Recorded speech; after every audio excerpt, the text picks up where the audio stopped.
Every month there's a new hype brand or topic that we cannot seem to get around. Just in the last 5 years, we've had major hype around Supreme, Avengers Endgame, Old Town Road, Fortnite, royal weddings, Bitcoin, Donald Trump, CrossFit, Game of Thrones, Pokemon Go, Harambe, Kylie Jenner, Lip Challenge, and so much more. If there's a new hype every month, why do we spend $10,000 on a sweater if it could be outdated tomorrow? Because we want sex. All day, every day. There's a secret to unlocking the potential of hype for your own brand. Let me show you how. Let's go. Welcome to the brand new show where I'll show you how to create an awesome digital brand that people will love without overwhelming your marketing department with all the things you supposedly have to do. The Urban Dictionary characterizes hype as a fad, a clever marketing strategy which a product is advertised as the thing everyone must have, to the point where people begin to feel they need to consume it. Millions of suckers fell for the hype and bought a PlayStation 2. Apart from the fact that someone in 2003 thought that the PlayStation 2 was a fad, I don't think that the statement fully explains what hype actually is. Hype is the combination of several sales techniques that trigger FOMO, the fear of missing out, or the fear of being an outsider. I have already introduced Maslow's hierarchy of needs in another video.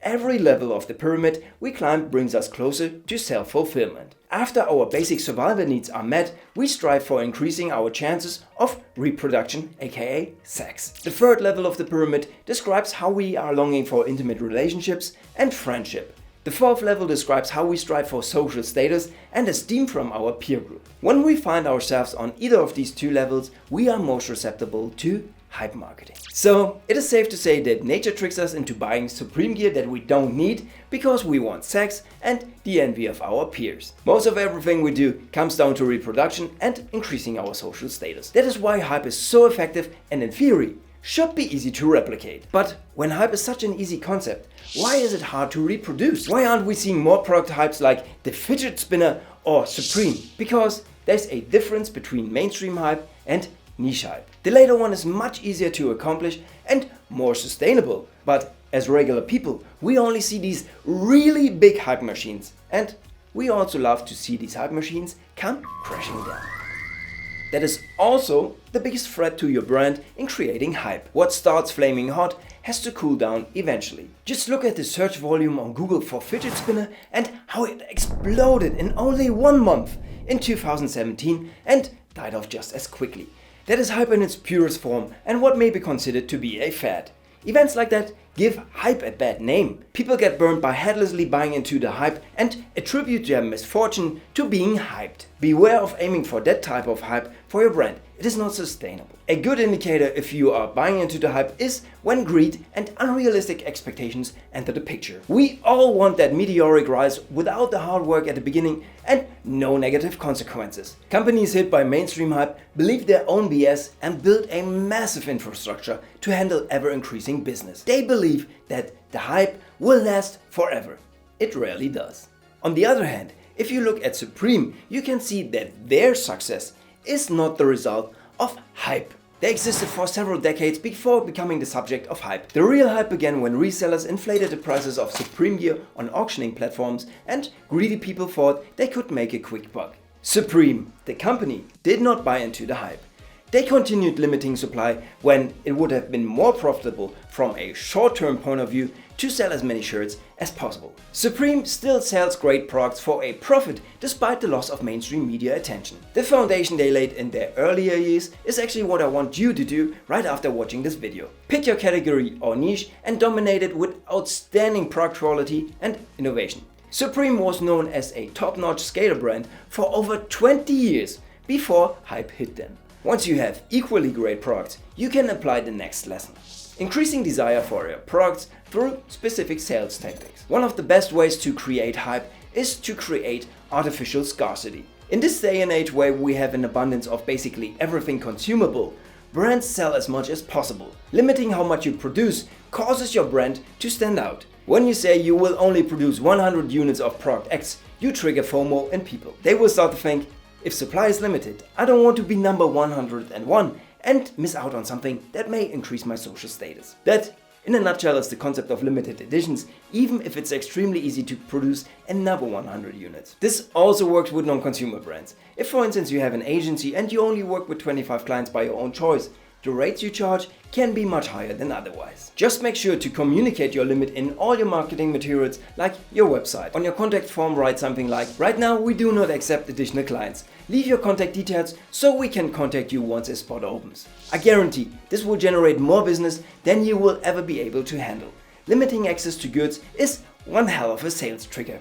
That is also the reason why every major brand in the world has at least once made a limited edition of some sort. Creating a limited edition works even better when you combine two brands into one product. Look for instance at this Nike sneaker. This cooperation between Nike, Off-White and Serena Williams costs 10 times what a regular Nike sneaker would cost. Or because of hype, which in cases such as that is not a fad. The sneaker is a great product, combines multiple brands and is highly limited. Owning one would increase your status within the sneakerhead community considerably and who knows, maybe even get you laid. Very unlikely.